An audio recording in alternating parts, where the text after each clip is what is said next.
கேரள மாநிலம் கோழிக்கோட்டில் சாலையில் சென்று கொண்டிருந்த லாரி திடீரென பின்னோக்கி வந்த நிலையில் பெண் ஒருவர் நூலிலையில் உயிர் தப்பினார். அந்த காட்சிகளை பார்க்கலாம்.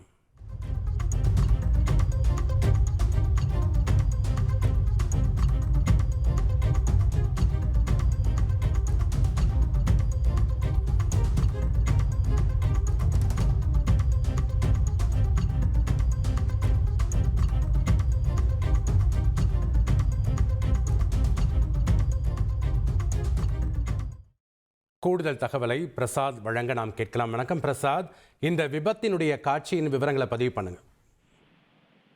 வணக்கம். கேரள மாநிலம் கோழிக்கோடு மாவட்டத்திற்கு உட்பட்ட பெருங்குளம் பகுதியில் மினி லாரி வந்து சென்று கொண்டிருந்த போது இந்த கோழிக்கோடு மருத்துவக் கல்லூரி நோக்கி சென்று கொண்டிருந்த அந்த மினி லாரி திடீரென சாலையில் நிறுத்தி பின்னோக்கி அது நகர்ந்து கொண்டிருந்தது. ஆனால் மினி லாரியினுடைய பின்பகுதியில் இருசக்கர வாகனத்தில் ஒரு இளம்பெண் சென்று கொண்டிருந்தார். இந்த மினி லாரியின் ஓட்டுநர் அந்த பெண் செல்வதை அறியாமல் பின்னோக்கி நகர்த்தி கொண்டிருந்த போது திடீரென இளம்பெண் மீது மோதி இளம்பெண் அந்த வாகனத்தின் அடியில் சிக்கினார்.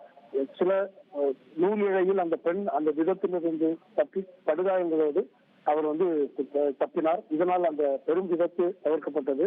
இந்த சம்பவம் தொடர்பான சிசிடிவி காட்சி தற்போது சமூக வலைதளங்களில் வைரலாகி வருகிறது. நன்றி பிரசாத், உங்களுடைய விவரங்களுக்கு. செய்திகளை உடனுக்குடன் தெரிந்து கொள்ள உடனே சப்ஸ்கிரைப் பண்ணுங்க.